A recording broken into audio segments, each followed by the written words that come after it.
Integration जो होता है वो तुम्हारा क्या होता है, रिवर्स प्रोसेस होता है किसका, डिफरेंशिएशन का। इंटीग्रेशन हमेशा रिवर्स प्रोसेस होगा डिफरेंशिएशन का। रिवर्स प्रोसेस होगा इसका मतलब क्या हो गया,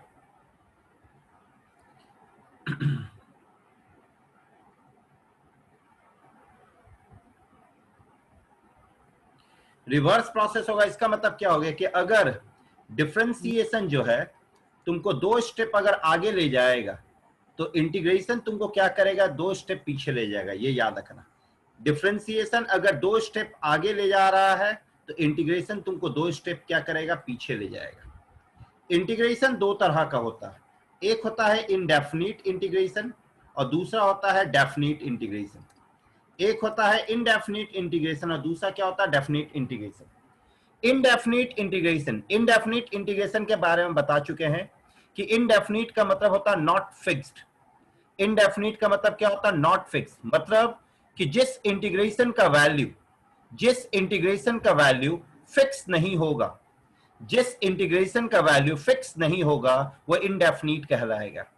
तो अगर फिक्स नहीं है मतलब कि वो कैसा वैल्यू देगा, अप्रोक्सीमेट वैल्यू देगा।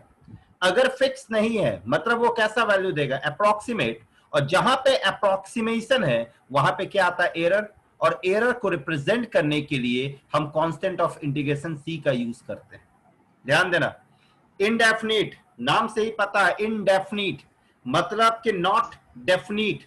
नॉट डेफिनिट मतलब नॉट फिक्स्ड, मतलब जिस इंटीग्रेशन का वैल्यू फिक्स्ड नहीं होगा, जिस इंटीग्रेशन का वैल्यू फिक्स्ड नहीं होगा वो इनडेफिनिट कहलाएगा। फिक्स्ड नहीं है मतलब कि वो अप्रोक्सीमेट वैल्यू देगा, और अप्रोक्सीमेट वैल्यू जहां भी होता है वहां पे एरर आता है, और एरर की वजह से ही कांस्टेंट ऑफ इंटीग्रेशन आता है। डेफिनिट इंटीग्रेशन, डेफिनिट का मतलब होता है फिक्स्ड। तो जिस इंटीग्रेशन का वैल्यू फिक्स्ड हो, जिस इंटीग्रेशन का वैल्यू क्या हो, फिक्स्ड, वो हमेशा डेफिनिट होगा। फिक्स्ड मतलब कि वहां पे कोई अप्रोक्सीमेशन नहीं है। तो अगर अप्रोक्सीमेशन नहीं है मतलब क्या, एक्यूरेसी है। और अगर एक्यूरेसी है मतलब कि वहां पे कांस्टेंट ऑफ इंटीग्रेशन 0 होगा। अगर एक्यूरेसी है मतलब वहां पे कांस्टेंट ऑफ इंटीग्रेशन क्या होगा, 0। तो इनडेफिनिट के केस में कांस्टेंट ऑफ इंटीग्रेशन सी आता है, जबकि डेफिनिट इंटीग्रेशन के केस में कांस्टेंट ऑफ इंटीग्रेशन जो होता है वो 0 के बराबर होता है। ये क्लियर हुआ? यस अब सुनो, इंटीग्रेशन का फॉर्मूला तुम लोग सभी लोगों को पता है, हम उसमें समय बर्बाद नहीं कर रहे हैं, वो फॉर्मूला तुम लोग याद भी कर लिए होंगे। अब हम आते हैं कुछ रूल में। जैसे पहला रूल है कि अगर तुम सिंप्लीफाई कर सकते हो चीजों को तो हमेशा पहला नजर सिंप्लीफिकेशन पे होगा। अगर तुम सिंप्लीफाई कर सकते हो तो हमेशा सबसे पहले तुम सिंप्लीफाई करोगे। सिंप्लीफाई करोगे इसका मतलब क्या है कि जैसे मानो तुम्हारे पास है integration x cube plus 5x² plus 6 divide by root under x d x. ध्यान देना, यहां पे एक्स क्यूब है प्लस 5x² है plus 6 divide by root under x d x है। हम यहां पे सबसे पहले इसको सिंप्लीफाई करेंगे। सबसे पहले इसको हम क्या करेंगे, सिंप्लीफाई। इसको हम क्या लिख सकते हैं, एक्स क्यूब लिख सकते हैं प्लस 5x प्लस 6, और इसको हम क्या किए, अलग अलग कर दिए, तो ये अलग अलग हो गया x का पावर 1/2 dx। अब इसको अगर हम ऊपर ले जाएंगे तो ये क्या बनेगा, x का पावर 3 - 1/2। ये क्या बनेगा, 5x का पावर 1 - 1/2, ये गया ऊपर। तो फिर ये क्या बनेगा, 6x का पावर -1/2। अब अगर हम इसको थोड़ा जोड़ घटाव करें तो गौर करो, ये क्या बनेगा तुम्हारे पास, x का पावर 5/2 बनेगा। यहां पे तुम्हारे पास क्या बनेगा, 5x का पावर 1/2, और ये क्या बनेगा, 6x का पावर -1/2। अब बताओ इसका इंटीग्रेशन किया जा सकता है कि नहीं। यहां पे x का पावर 5/2 है, तो यहां पे x का पावर 5/2 है, तो इसका इंटीग्रेशन क्या आ जाएगा, x का power 5/2 plus 1 divide by 5/2 plus 1। यहां पे x का पावर 1/2 है, तो ये क्या बनेगा, 5x का पावर 1/2 प्लस 1, नीचे क्या बनेगा 1/2 प्लस 1। यहाँ पे 6x का पावर -½ है, तो ये क्या बनेगा, 6 -½ plus 1 divide by -½ plus 1 plus. बोलो इस टाइप का क्लियर है? Yes sir. हमेशा याद रखना, पहला प्रेफरेंस हमेशा हम सिंप्लीफिकेशन को देंगे। पहला प्रेफरेंस हमेशा हम सिंप्लीफिकेशन को देंगे। अगर हम सिंप्लीफाई कर सकते हैं तो पहले हम सिंप्लीफाई करेंगे। क्लियर? Yes sir. ध्यान देना, दूसरे रूल में, रूल ऊपर नीचे हो सकता है, ठीक है, हमको याद नहीं है कि हम किस मतलब क्या क्या बताए थे पहला दूसरा तीसरा में, हम अपने अकॉर्डिंग बताते जा रहे हैं। ध्यान देना, दूसरे रूल में क्या था, एक फॉर्मूला होता है a का power log base x, a का पावर log बेस x।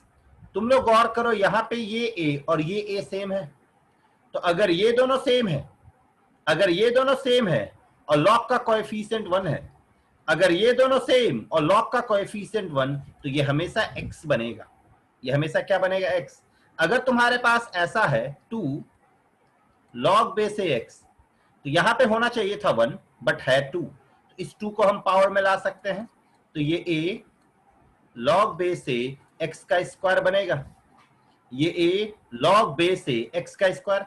अब बताओ ये दोनों सेम है, तो अगर ये दोनों सेम है तो यहां पे ये किसके बराबर हो जाएगा? एक्स स्क्वायर के बराबर हो जाएगा। क्लियर? हमेशा याद रखना कि ये और ये सेम होना चाहिए और x का कोएफिशिएंट 1 होना चाहिए। अगर ऐसा है तो ये सिंपली आर्गुमेंट के बराबर होगा। अब जैसे फॉर एग्जांपल तुम्हारे पास अगर मानो प्रॉब्लम है 3 का पावर log बेस 3 और यहां पे 5 है x dx। अब बताओ इसको बनाया जा सकता है कि नहीं? यहां पे 3, यहां पे 3, इस 5 को हम पावर में ला सकते हैं, तो ये क्या बनेगा? 3 log बेस 3 x का पावर 5 बना।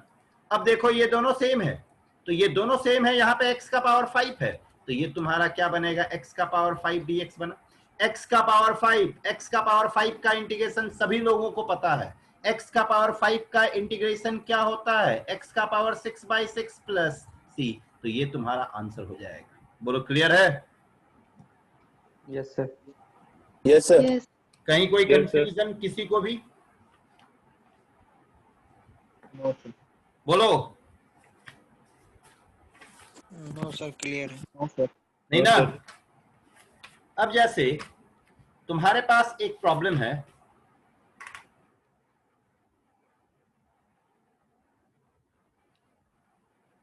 इंटीग्रेशन e का पावर 6 log बेस x, फिर minus integration 5 whole divide by e का power log base x 4 minus e का power 3 log base x dx। गौर करो, इस 6 को हम पावर में ला सकते हैं, इस 5 को हम पावर में ला सकते हैं, इस 4 को पावर में, इस 3 को पावर में। यहां पे ये और ये सेम, ये और ये सेम, सभी जगह सेम है। इसको हम क्या लिख सकते हैं? e का power log base e x का पावर 6 माइनस e का power log base e x का पावर 5 होल डिवाइड बाई, ये क्या बनेगा? e का power log base e x का पावर 4 माइनस e का power log base e x cube. अब गौर करो, ये दोनों सेम, यहाँ पे ये दोनों सेम सेम सेम, तो तुम ही लोग बताओ ये कंप्लीट क्या बनेगा? x का पावर 6 माइनस x का पावर 5 बना? बोलो बनेगा कि नहीं? बनेगा sir. Yes sir. Divide by, यहाँ पे क्या बनेगा? x का power 4 minus x cube dx बना। अब बताओ, ऊपर से हम x का पावर 5 कॉमन ले सकते हैं, तो अगर हम x का पावर 5 कॉमन लेंगे तो ये x माइनस 1 बचा। नीचे से देखो हम x क्यूब कॉमन ले सकते हैं, तो अगर हम x क्यूब कॉमन ले ले तो ये x माइनस 1 dx बचा। ये देखो कैंसिल हो गया, इसको भी अगर हम कैंसिल कर दे तो ये एक्स स्क्वायर dx आया, एक्स स्क्वायर का इंटीग्रेशन क्या आएगा? एक्स क्यूब प्लस सी आएगा। बोलो क्लियर? Yes sir. नहीं कोई कंफ्यूजन किसी को? नहीं? अब सुनो, एक और प्रॉब्लम है, e का power log root x by x dx। यहां पे देखो रूट एक्स है, इसको हम क्या लिख सकते हैं? e का पावर log x का power 1/2 divide by x dx। ये 1/2 बाहर आएगा, यहाँ पे कुछ नहीं तो क्या बेस में e, तो ये 1/2 e का power log base x divide by x d x. अब बताओ ये दोनों सेम है? 1/2 बाहर, ये x by x d x हुआ, ये कैंसिल हो गया, ये कैंसिल हो गया, तो ये तुम्हारे पास क्या आ जाएगा 1/2 dx। अब बताओ 1/2 dx का इंटीग्रेशन क्या होता है? x के बराबर। dx का इंटीग्रेशन क्या होगा? x के बराबर। तो ये तुम्हारे पास क्या आ जाएगा 1/2 x प्लस सी। समझ में आ रहा है? Yes, sir. Yes, sir. Yes, sir. कहीं कोई कंफ्यूजन किसी को नहीं? फिर सुनो नेक्स्ट। अब जैसे sec square x, sec square x का इंटीग्रेशन क्या होता है? tan x। फिर cosec square x, cosec square x का इंटीग्रेशन क्या होता है? Minus cot x. ध्यान देना, sec square x, sec square x का इंटीग्रेशन हमेशा tan x होगा। Cosec square x, cosec square x का इंटीग्रेशन होता है माइनस कॉट एक्स। अगर तुम्हारे पास tan स्क्वायर एक्स आ जाता है या फिर तुम्हारे पास कॉट स्क्वायर एक्स आता है, तो देखो यहां पे tan स्क्वायर एक्स आया, तो जब कभी भी तुम्हारे पास tan स्क्वायर एक्स रहेगा, tan स्क्वायर एक्स, तो हमेशा उसको कन्वर्ट करना सेक में। जब कभी भी tan स्क्वायर एक्स रहेगा तो उसको हमेशा किस में कन्वर्ट करना? सेक में। तो बताओ tan स्क्वायर एक्स को हम क्या लिख सकते हैं? सेक स्क्वायर एक्स -1 लिख सकते हैं कि नहीं? Yes, sir. उसी तरह से कॉट स्क्वायर एक्स है, कॉट स्क्वायर एक्स को हम क्या लिख सकते हैं? Cosec square x -1 dx। अब बताओ sec square x, sec square x का इंटीग्रेशन क्या बनता है? tan x माइनस एक्स का -1 का इंटीग्रेशन x। इधर कॉसेक स्क्वायर एक्स का इंटीग्रेशन क्या बनेगा? माइनस कॉट एक्स, और 1 का इंटीग्रेशन क्या बनेगा? माइनस एक्स प्लस सी। बोलो समझ में आया? Yes, sir. tan square Yes, x, जब कभी भी tan स्क्वायर एक्स रहेगा, जब कभी भी tan स्क्वायर एक्स रहेगा, तो सबसे पहले tan स्क्वायर को सेक में कन्वर्ट करोगे, tan स्क्वायर को सेक में कन्वर्ट करोगे, सेक में कन्वर्ट करने के बाद ही इंटीग्रेट करोगे। सेम चीज एप्लीकेबल होता है कॉट स्क्वायर के लिए भी। क्लियर? Yes, sir. जैसे Yes, sir. अच्छा, इसको एज ए फॉर्मूला भी याद रखना कि tan स्क्वायर है तो tan स्क्वायर का integration tan x minus x, cot square है तो कॉट स्क्वायर x का integration minus cot x minus x. As a formula भी ये याद रहना चाहिए। जैसे integration 3 sin x minus 2 cos x plus 4 sec square x minus 5 cosec square x, इसका इंटीग्रेशन करना। ध्यान देना, एकदम आराम से बढ़ेंगे। 3 बाहर, साइन एक्स का इंटीग्रेशन माइनस कॉस एक्स, -2 बाहर, कॉस एक्स का इंटीग्रेशन क्या होगा? Sin x. Sine x plus Sin x. Sec square का Tan x. tan x, Tan x. Cosec square का क्या आएगा? Minus cot x. Minus यहाँ पे cot माइनस x. है, यहाँ पे माइनस, माइनस माइनस क्या बना? Plus, plus 5 cot x plus C. Answer clear? Yes, sir. Sir. फिर सुनो, तुम्हारे पास है एक problem 2 tan x -3 cot x का whole square dx। 2 tan x -3 cot x का होल स्क्वायर dx। तुम्हें लोग बताओ ये a minus B whole square के फॉर्म में है? Yes, sir. a minus B whole square के फॉर्म में है। फॉर्मूला पहले लगाते हैं, तो ये 4 tan स्क्वायर x आया, ये क्या बनेगा? 9 cot स्क्वायर x बनेगा। फिर ये क्या बनेगा? -12 tan x into cot x dx बना। यहां पे गौर करना, tan स्क्वायर x है, tan स्क्वायर है तो उसको किस में कन्वर्ट करेंगे? Sec square x minus एक 1. स्क्वायर में।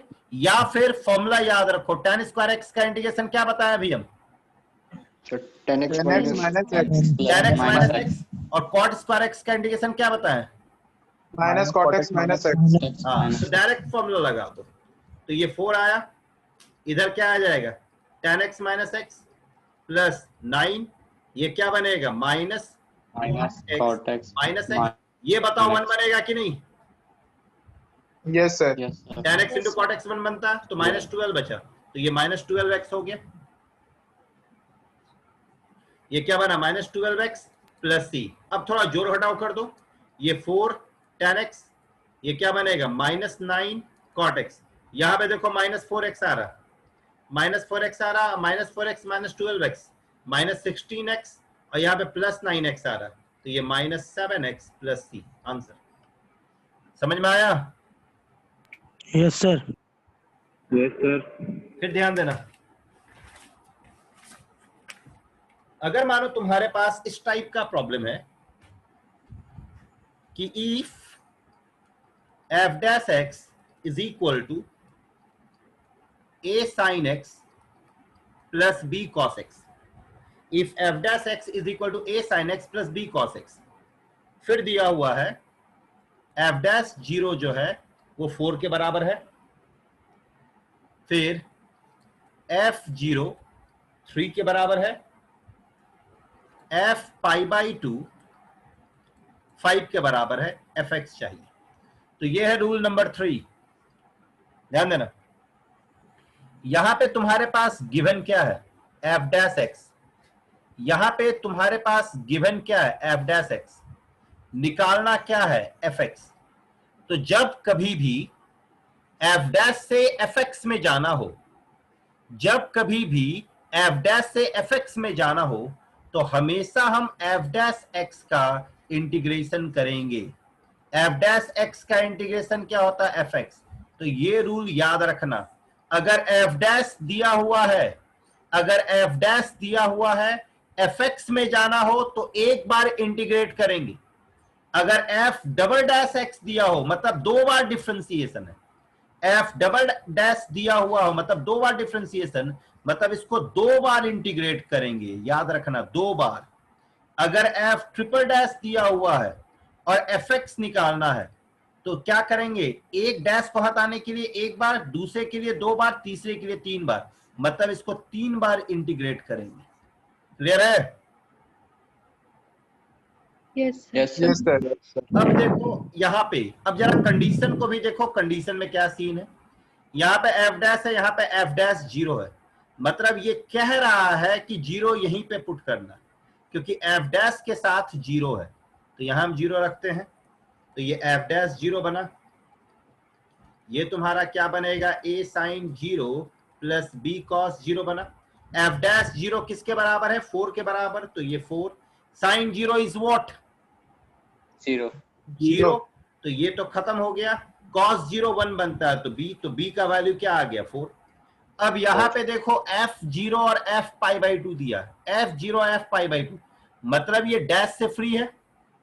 तो अगर ये डैश से फ्री है मतलब कि इसको पहले इंटीग्रेट करो, उसके बाद पुट करो। यहां पे देखो डैश नहीं है, मतलब इसको पहले इंटीग्रेट करो फिर पुट करो। तो इसको इंटीग्रेट अगर हम करें तो fx आएगा, इसका इंटीग्रेशन क्या आएगा? sin x। sin x का इंटीग्रेशन क्या बनता है? Minus a cos x minus plus b sin x plus c होगा। c, अब x के जगह पे हम क्या रखें? पाई बाई 2 रखें, तो ये f पाई बाई 2 बना, ये minus cos pi by 2, cos pi by 2 क्या बनता है? 0 cos पाई बाई 2 0 बनता है, सभी लोगों को पता है। तो cos पाई बाई 2 Yes. 0, ये हट गया। ये क्या बचेगा? b sin pi by 2। sin pi by 2 क्या बनता है? 1 1, तो ये माइनस b प्लस c हुआ। f पाई बाई 2 का वैल्यू क्या है? 5, तो ये 5 माइनस b प्लस c। यहाँ पे देख सकते हो b का वैल्यू मालूम है, b क्या है? 4, तो यहाँ पे 4 रखते हैं, तो ये 5 माइनस 4 प्लस c, तो c क्या बन गया? 9 बना। यस बोलो यस सर Yes, sir. अब क्या क्या निकल गया? f0 अभी यूज नहीं किया, अब f0 को पुट करते हैं, तो अब x के जगह पे 0 रखते हैं। तो तुम ही लोग बताओ, x के जगह पे 0 रखोगे तो ये f0 आया, cos 0 1, तो ये माइनस a आएगा, sin 0 0, ये c प्लस c आया। f0 क्या है? 3, तो ये 3 minus a plus c। c का वैल्यू देखो यहाँ पे पता है 9 है, तो यहाँ पे अगर हम 9 रखे तो क्या बनेगा? 3 माइनस a प्लस 9, तो यहां से तुम ही लोग बताओ, a का वैल्यू 6 आएगा, बोलो। Yes, sir. Yes. a 6 आ गया, b 4 है, c 9 है। इसको कहां पे रखेंगे हम? FX. X. यहां पे रखेंगे। समझ आया? Yes, sir. Yes, sir. तो यहां पे क्या था रूल? अगर f डैश है तुम्हारे पास, अगर f डैश है तो fx में जाना हो, किसके मदद से जाएंगे? इंटीग्रेशन के मदद से। एक बार इंटीग्रेशन करेंगे। और अगर इस टाइप का चीज दिया हुआ कहीं भी, वो इसलिए दिया जाता है, कंडीशन अगर दिया हुआ है तो कंडीशन इसलिए दिया रहता है कि वहां से तुम कांस्टेंट का वैल्यू निकाल पाओ। कंडीशन इसलिए दिया जाता है कि वहां से तुम किसका वैल्यू निकाल पाओ? कांस्टेंट का वैल्यू। समझ में आया? बोलो। Yes, sir. Yes, sir. Yes, sir. तुम लोग आवाज नहीं आ रहा था, माइक पे आके बोलो। अच्छे से क्लियर है सबको? Yes, हाँ sir. सर। सर। ज्यादा Yes, आसान sir. तो नहीं जा रहे हैं हम? ठीक जा रहे हैं इतना? Yes, sir. हाँ? Yes, sir. क्योंकि लंबा चैप्टर इसे थोड़ा सा रफ्तार में जा रहा है, ठीक है? अब पढ़े हुए हो तो एक बार रिवीजन हो जाएगा इसी बहाने। अब सुनो, अब अगर तुम्हारे पास है एक problem,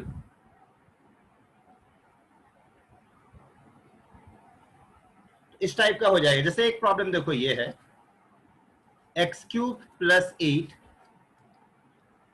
into x - 1 divide by x² - 2x + 4। ये है। इसको हम क्या लिख सकते हैं? यहाँ पे देखो x³ है, तो ये x³, 8 को क्या लिख सकते हैं? 2³ ये x - 1, नीचे तुम्हारे पास x² - 2x + 4। तुम्हें लोग बताओ ये a³ + b³ के फॉर्म में है? Yes, Yes, sir. sir. a³ + Yes, b³ sir. का फॉर्मूला लगाते हैं, x + 2 आया, ये x² - 2x + 4 आ गया, ये x - 1 आया, whole divide by x² - 2x + 4। अब बताओ ये कैंसिल हो गया। Yes, sir. यहाँ पे तुम्हारे पास x + 2 इंटू x - 1 dx बना। अब बोलो इसका इंटीग्रेशन हो जाएगा? Yes, sir. दोनों को मल्टीप्लाई कर देंगे तो ये x² + x - 2 dx। अब इसको इंटीग्रेट कर दो, जो आएगा आंसर। क्लियर? Yes, sir. अब सुनो, अब हम आ रहे हैं सब्स्टिट्यूशन पे। ध्यान देना, मेन सब्स्टिट्यूशन ही होता है, देख भी चुके हो तुम लोग। देखो सब्स्टिट्यूशन के केस में क्या है, सिंपल से एग्जांपल से हम समझा रहे हैं कि तुम्हारे पास जितना भी formula sin x dx, cos x dx, फिर 1/x dx, ठीक है, ये सब तुम्हारे पास फॉर्मूला है। sin x का इंटीग्रेशन क्या होता है? Minus cos x। cos x का इंटीग्रेशन क्या होता है? sin x। 1/x का इंटीग्रेशन क्या होता है? log x। तो तुम्हारे पास जितना भी फॉर्मूला, सारे फॉर्मूला में देखो कि जो आर्गुमेंट है वो लीनियर है। आर्गुमेंट जो है वो क्या है? लीनियर। देखो यहाँ पे x linear, x linear, x linear. Result भी उसी आर्गुमेंट में आया। यहाँ पे क्वेश्चन x के टर्म्स में है तो रिजल्ट भी x में आया, क्वेश्चन x के टर्म्स में, रिजल्ट भी x के टर्म्स में आया, डिनोमिनेटर x के टर्म्स में, रिजल्ट भी किसके टर्म्स में आया? x के टर्म्स में। तो जितना भी फॉर्मूला होता है, जितना भी फॉर्मूला, हर एक फॉर्मूला एप्लीकेबल है फॉर लीनियर। याद रखना, फॉर लीनियर। तो यहां पे एक इंपॉर्टेंट रूल है कि अगर लीनियर नहीं है आर्गुमेंट में, तो उसको हमेशा टी मान लेंगे। याद रखना, जैसे फॉर एग्जाम्पल कहीं तुमको दिखता है sine log x by x dx, तो तुम ही बताओ यहाँ पे साइन का जो आर्गुमेंट है वो लीनियर तो नहीं है। तो साइन का आर्गुमेंट लीनियर नहीं है, तो यहाँ पे हम log x को क्या मानेंगे? टी। तो अगर हम log x को टी माने, इसका डिफरेंशिएशन करेंगे। सब्स्टिट्यूशन के बाद पहला स्टेप किसका होता है? डिफरेंशिएशन का। सब्स्टिट्यूशन करने के बाद हमेशा पहला स्टेप डिफरेंशिएशन का होता है। याद रखना, log x है, log x का डिफरेंशिएशन किए 1/x dx आया, t है, t का डिफरेंशिएशन dt। अब जरा गौर करना, यहाँ पे dx बाई x है, तो dx बाई x के जगह पे हम क्या रख सकते हैं? dt। यहाँ पे log x है, log x के जगह पे क्या रखेंगे? t। तो ये बनेगा sin t dt। sin t का इंटीग्रेशन क्या होगा? cos t plus c। Question in terms of x है तो आंसर भी इन टर्म्स ऑफ एक्स आना चाहिए। तुम टी किसको माने हो? लॉग एक्स को माने हो, तो ये minus cos log x plus C बनेगा। समझ आया? Yes, sir. Yes, sir. Argument हमेशा लीनियर होना चाहिए। आर्गुमेंट हमेशा लीनियर होना चाहिए। अगर आर्गुमेंट लीनियर नहीं है, अगर आर्गुमेंट लीनियर नहीं है तो उसको हमेशा टी मानेंगे। जैसे integration cos tan inverse x divide by 1 plus x square dx।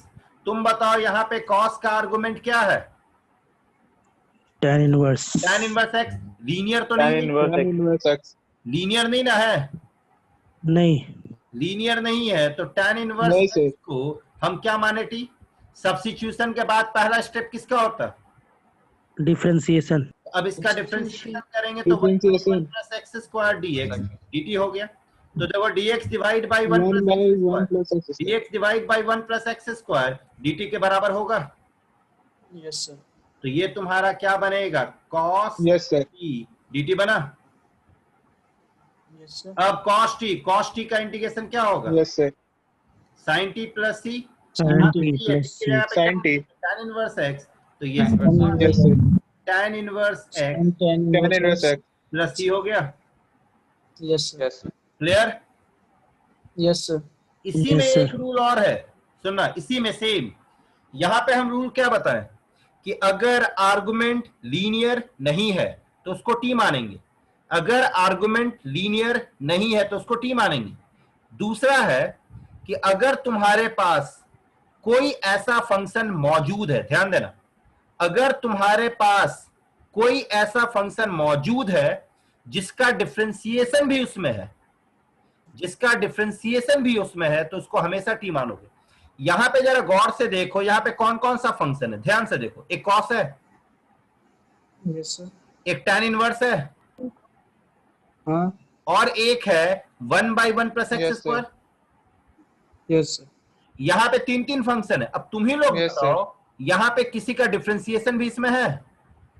Tan inverse x. tan inverse x का डिफरेंशिएशन है, inverse का। तो इसलिए हम tan Tan inverse inverse x x. मानेंगे। समझे? Yes, sir. जैसे Yes sir.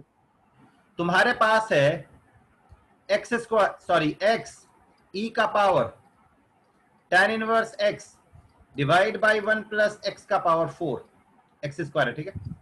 x ई का power tan inverse x square dx divide by 1 plus x का पावर 4। आराम से देखो प्रॉब्लम को।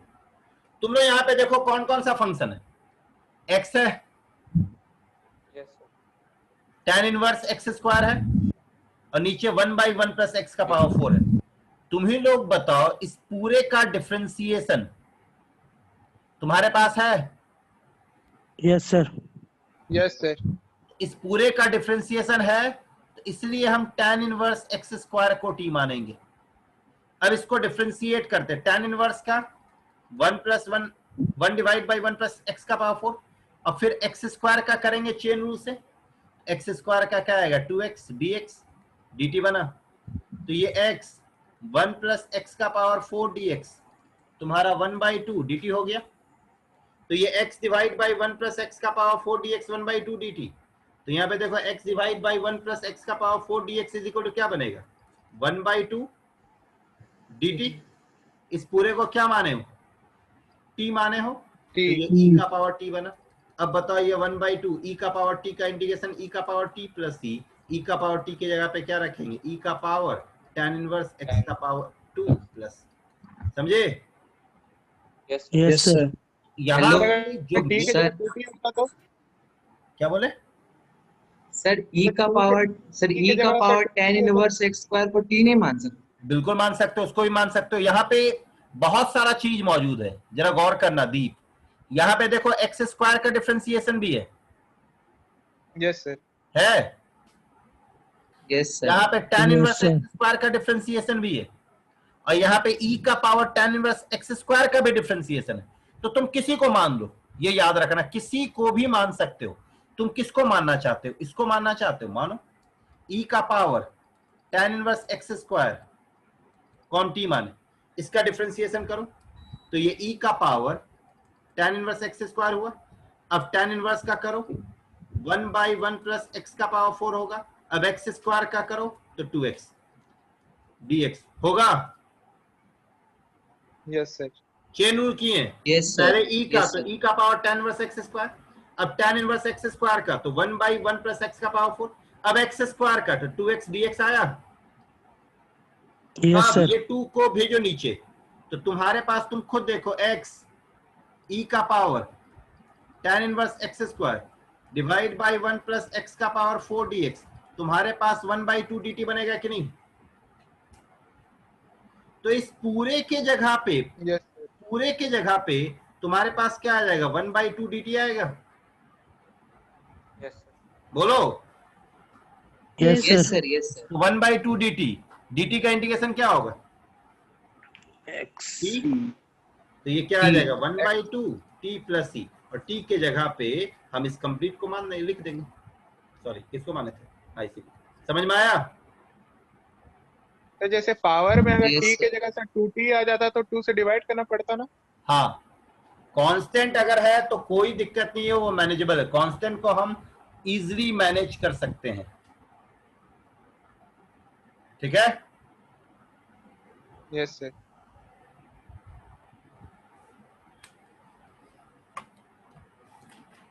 हम तुम लोग इस तरीके से ना, एक बार नहीं, हम बोर्ड तक आते आते हम कोशिश करेंगे 3-4 बार रिवीजन करवा दें। तुम लोग बस साथ चलो ना, हम तुम लोग को एक एक चीज याद करवा देंगे। ऑनलाइन हम कभी पढ़ाए नहीं है, हम बता रहे हैं, हम भी फर्स्ट टाइम पढ़ा रहे हैं, मेरा भी फर्स्ट टाइम एक्सपीरियंस है। लेकिन ऑनलाइन में एक बेनिफिट है कि ऑनलाइन हम कभी भी क्लास ले सकते हैं, रात में 12 बजे भी क्लास ले सकते हैं। इस बेनिफिट को Yes, यूज sir. करेंगे, ये याद। अब तुम लोग के साथ भी बेनिफिट है कि तुम लोग रात में 12 बजे भी मेरे साथ कनेक्ट हो सकते हो कि नहीं? यस और नो? बिल्कुल। Yes, sir. हाँ सर। सोचो ऑनलाइन का कितना प्लस पॉइंट है कि बोर्ड एग्जाम के टाइम भी 5 दिन का जो गैप होता, बिना मेरे पास आए हुए घर बैठे बैठे हम रिवीजन करवा सकते हैं कि नहीं? Yes. Yes, sir. Yes, sir. बता रहे, ऑनलाइन का खाली डिमेरिट मत देखो, मेरिट भी बहुत है, बहुत सारे मेरिट है। ऑनलाइन में एक फायदा ये होगा कि हम 3-4 बार चाहेंगे तो रिवीजन करवा देंगे। जैसे अभी हम रिवीजन करवा रहे हैं ना, ऑफलाइन होता तो रिवीजन नहीं करवाया जा सकता। आने जाने का टाइम भी तो बचता है। क्या हुआ? भाड़ा आने बचता बोल जाने का रहे हैं। टाइम भी तो बचता है। आने जाने का भाड़ा टाइम बचता है, थोड़ा सा, भाड़ा बचता है इसका। तुम लोग भी अगर सही तरीके से दिमाग से यूज करोगे तो ऑनलाइन को बहुत बहुत फायदे में यूज कर सकते हो अपना। अब पहले ही Yes, sir. सरेंडर कर दोगे सर हमसे नहीं हो रहा, तब तो भाई नहीं होगा कभी, ये याद रखो।